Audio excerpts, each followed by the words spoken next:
I want to demonstrate a technique that you can use to help with transcribing audio, and I'm going to demonstrate this in Logic Pro. So first thing, just start a fresh project. Just go to File, New, and I'm going to create an audio track with output to channels 1 and 2. So just a standard audio track. And in there I'm going to drop in a track that I want to transcribe. Okay. And what I want to do is zoom in so I can see the waveform better. And I'm going to use the zoom slider at the top here just to zoom in vertically so it occupies most of the screen. That should do. And let's just press play and just check this.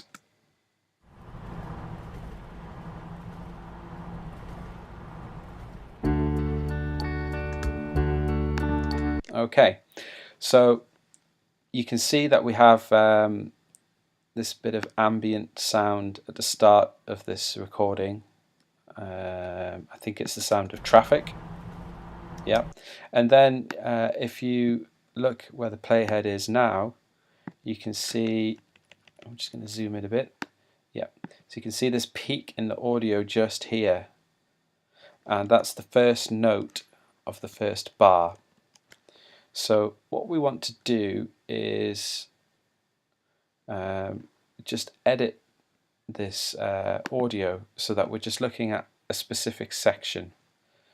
It's not entirely necessary for this technique, however it's very useful for other things, so I'm going to show you how to do it, and it's quite good for determining the tempo of the track.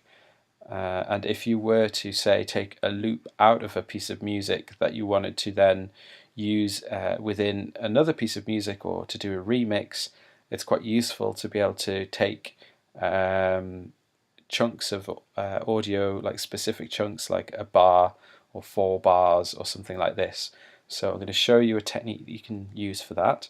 I'm just going to go to the bottom left of the audio region, and you can see this these kind of 2 arrows and a brace. I'm going to use that to just pull the start of the audio file over. Okay, and then I'm going to zoom in. You could use the slider at the top here for the horizontal zoom, but we're going to be doing a lot of that, of horizontal zooming, so I'm going to use Command and the arrow keys, so you can zoom in with the right arrow key and zoom out with the left arrow key. And it zooms around the current position of the playhead. So if I move this playhead over here and then start zooming, it zooms in to that point in the waveform where we are looking at the this first note here. So if I move close to the start of the note and I zoom here, there we go.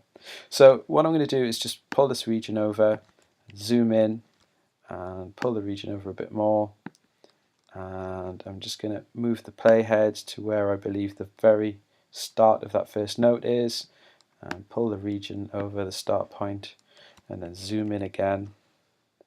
And you can go as accurate as you want with this.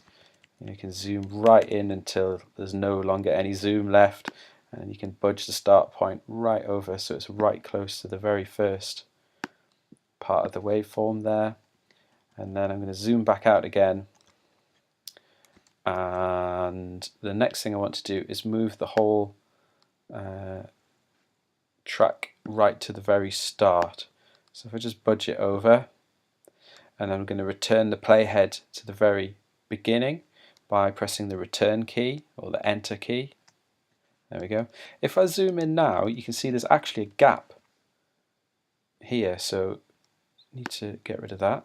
I'm going to move it right over, and I'm going to zoom in to the maximum zoom and just double check that really is right at the start, and I will zoom back out again. And now if we press play, it should start immediately. So here we go. Okay. Perfect. Now, we can look at the waveform to kind of work out where we are in the track. So if you see, if I move the playhead here, zoom in a bit, you can see this peak here in the waveform. That is actually the start of the second bar, and if we just look at the waveform and listen and watch where the playhead is currently, you can hear that. So first bar, second bar, third bar, fourth bar, fifth bar. Okay, so what I'm going to do is just take the first 4 bars. That's all I'm interested in at this moment. So we need to cut the audio before this peak here. Okay, just under my cursor.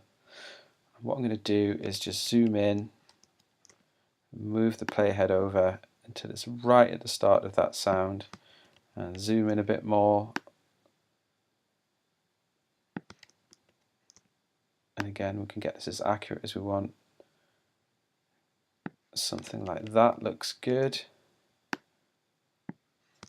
Yep.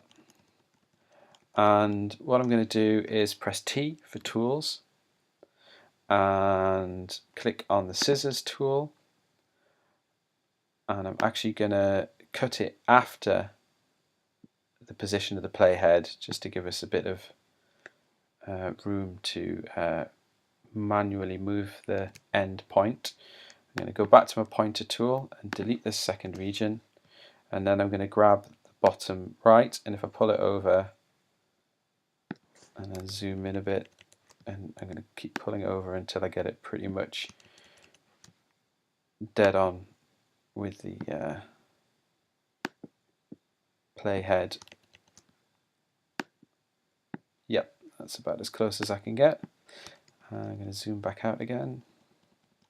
So we should now have 4 bars of the track. And what I'm going to do is set up a 4-bar loop. So if I click on the cycle range here, you see this little hand icon, or cursor, sorry. Click there, and now I'm going to press play. Second bar, yeah, fourth bar. And you can hear that it doesn't loop properly because there's this gap at the end, this silence. So we need to get rid of that. And what I'm going to do is just move the playhead over here and zoom in.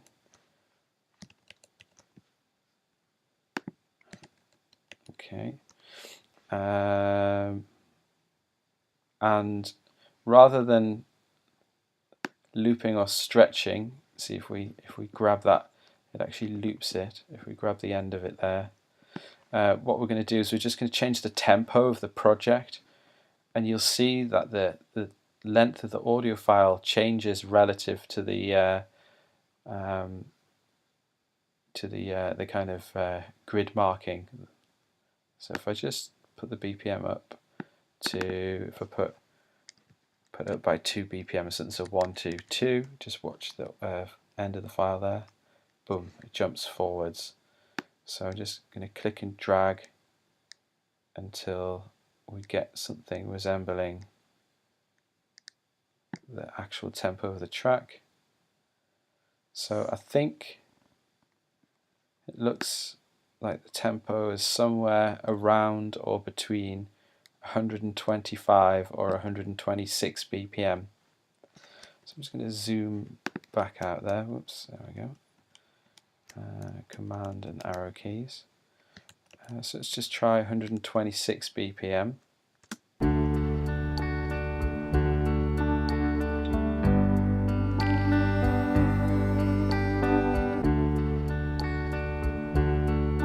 Okay, and we can maybe even try 125.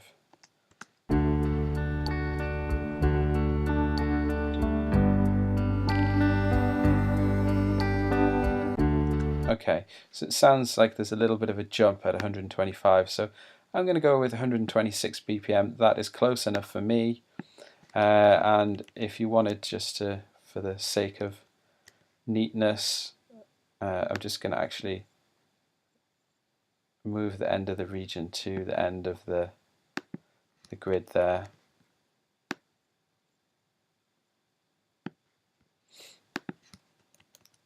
Okay.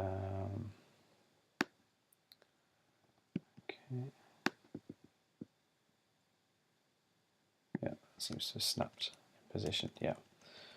Okay. What we're now going to do is, I just want to zoom out a bit vertically. Create a new track. In this case, I'm going to use a software instrument, and I'm going to go to my library here and just search for the grand piano. I'm going to close the library now, and if I just arm this track, and I'm going to bring up the keyboard. I haven't got a MIDI keyboard connected, so I'm just going to do Command K and use the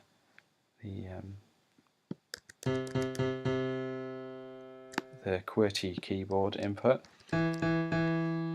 Okay, so now what we can do is we can listen to the track and try and determine whether or not we've got the correct note using our ears and the grand piano here.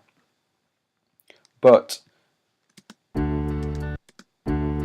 okay, the notes are quite close together, and it can be difficult with certain pieces of music. If there's quite a quick run of notes, just trying to work out which note they are.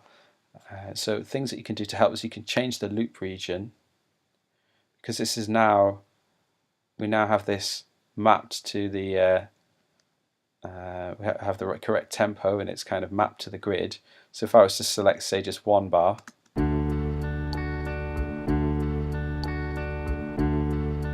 and it loops roughly. Let's do a quarter of a bar. Let's do an eighth. Okay, so we could use that. Let's have a listen.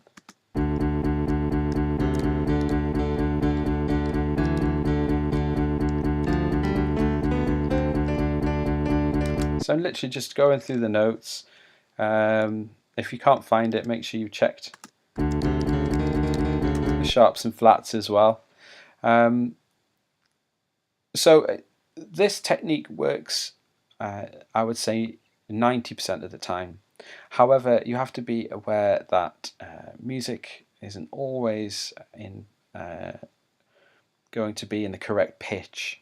So, for example, if someone was to create a recording of a track from a piece of vinyl, if they had the speed slightly wrong, or if they'd actually deliberately adjusted the pitch of the track on their turntable, then you're not going to have the track in the correct pitch.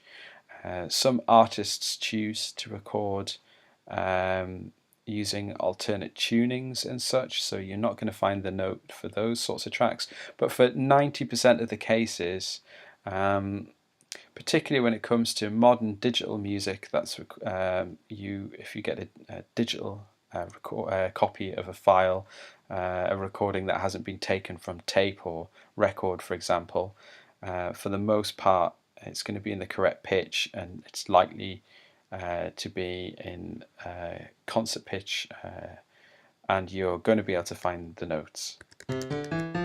But there are, exceptions to this rule. Like I said, if someone's taking a rip of some music from a vinyl deck and they've adjusted the pitch of the deck, or if you're listening to maybe an experimental type of music called like something like microtonal music, then yes, then you're going to struggle. But for the most part, you should be able to find the note. And we're just basically listening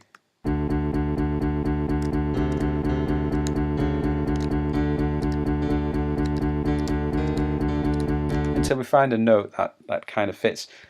So to my ears, we've got a D there at the start. Now, one thing I wanted to show you that can just help with this is a feature called flex time. So you've got this icon thing here, and if we click on that, that activates flex time on the project, and now we will see a little kind of bow sort of icon here on the audio channel. So we need to enable flex on the audio track that we want to work on. So I'm just going to click on there, and it can take a little while depending on the size of the file, and it analyzes it. Now the great thing about modern digital audio workstations is we can separate out the pitch and the speed. So in the past, working with things like tape and records, the pitch of the track was linked to the length of the track. So for example, if you wanted to pitch a track down by an octave, then you would have to half the speed it was playing at. Okay, so if you had a 2-minute track and you pitched it down by an octave, then you would then have a 4-minute track. Okay, but because we're working with software here, there's some awesome techniques that you can use that will separate out the pitch and the length of the track. So what we can do is effectively stretch time so that this track plays out over twice the length, but without affecting the pitch of the notes within the track. So what I'm going to do is just zoom out again a bit so I can see what I'm doing, and instead of just having 4 bars here, I'm going to stretch this out to 8 bars. And what I'm going to do is go to the top right of the audio region, and you see this this new cursor here. So it's another brace, but it's got this kind of wiggly like waveform. Okay, so if I click here now and drag it out,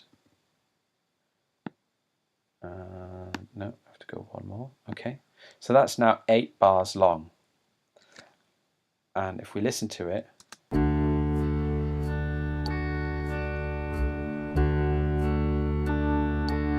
okay, but the pitch is the same, and this can be really useful for doing things like transcribing, because it just means well, if I had a really quick run of notes and we're trying to work out what notes are in there, and we could end up having to listen over and over again to sections while we're trying to work out exactly what note it is. So this is just a little kind of trick that you can use to help you. Now this time stretch facility is really powerful, and it's obviously useful for a whole bunch of other things. It's quite nice as a kind of creative tool as well. And you can see here there's a drop down menu on the audio track. If I click on here, there's a whole bunch of different algorithms for flex time, and they all have various different qualities depending on what your application is. Okay, so what I'm going to do now is probably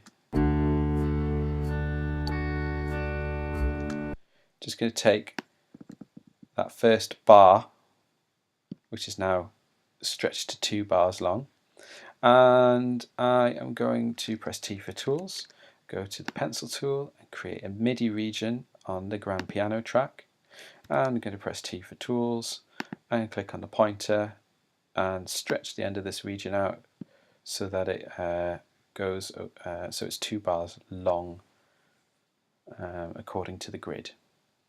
Now I'm going to double click on this MIDI region, and it pulls up the this piano roll and MIDI editor, and what we can do is find that first initial note.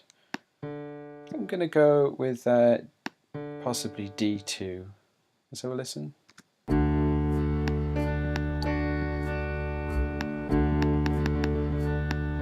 Okay, so I'm going to go with D2 here, and I'm going to press T for tools, get my pencil, and just plonk a note in there at the start. And I'm going to go back to my pointer, and I'm just going to press play.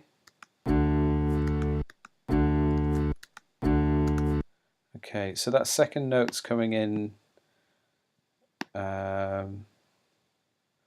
somewhere here. Now, if we just listen again, this is something that can catch you out. These notes are actually triplets. So if we just listen to this bar and just kind of count 1, 2, 3, 1, 2, 3, 1, 2, 3, 1, 2, 3. So there's 6 notes, okay, which is divisible by 3, so it's in triplets.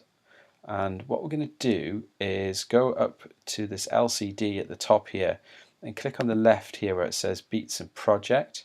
I'm going to change it to Custom, okay? And now we've got this custom LCD and it's got some extra settings that we can change here. So this bit under the time signature where it says 16 is how many divisions are within a bar. And what we're going to do is just change that to a unit that's divisible by 3.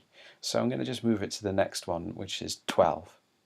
Okay, so that will allow us to put in triplets. Okay, so I believe that this first note is this long. Okay,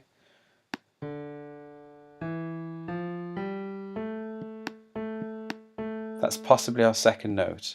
Okay, D, E, F, G, A.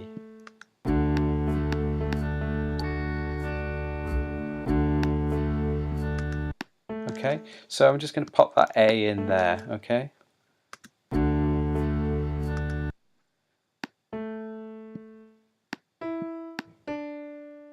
And then I'm going to go with the D again, but obviously an octave above. So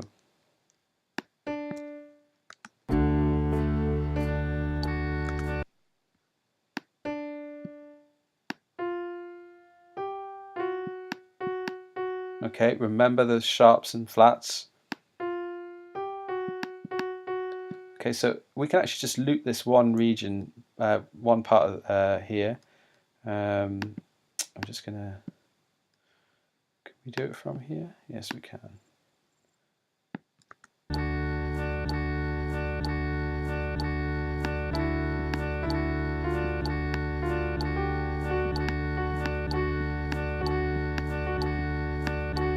Okay.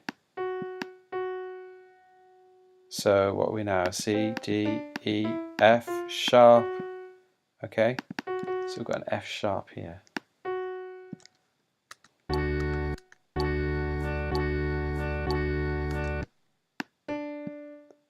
Okay. And then we're going back to the D again. Okay, I'm just going to move this loop region out again. And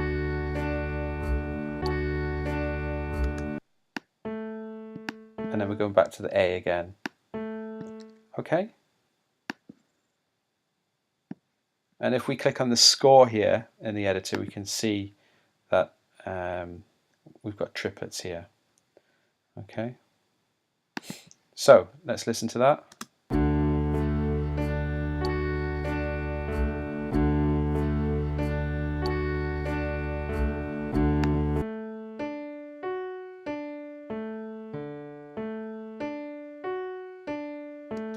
Okay. So it sounds a little bit, the last note sounds a little bit funny, but I think that's to do with the stretching, time stretching. Okay, so let's unstretch this. Okay. Turn the stretch off. Where were we? Oops. Yeah, just turn the stretch off. Okay, and we can always, oh whoops, I've accidentally undone my last two notes there. Okay, and now we just need to take all of our MIDI notes, select them all. So you can click in the area here in the MIDI editor and go Command A to select all, and then I'm just going to click on the end point of this last note and then just half them all in size, and then we can just shift them all back on the grid. Just going to drag a box over them to select them, and by doing that we can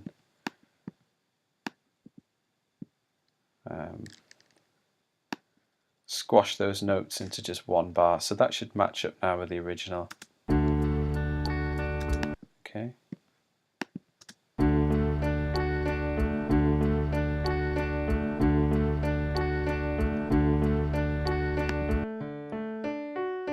Okay, so that is the technique there.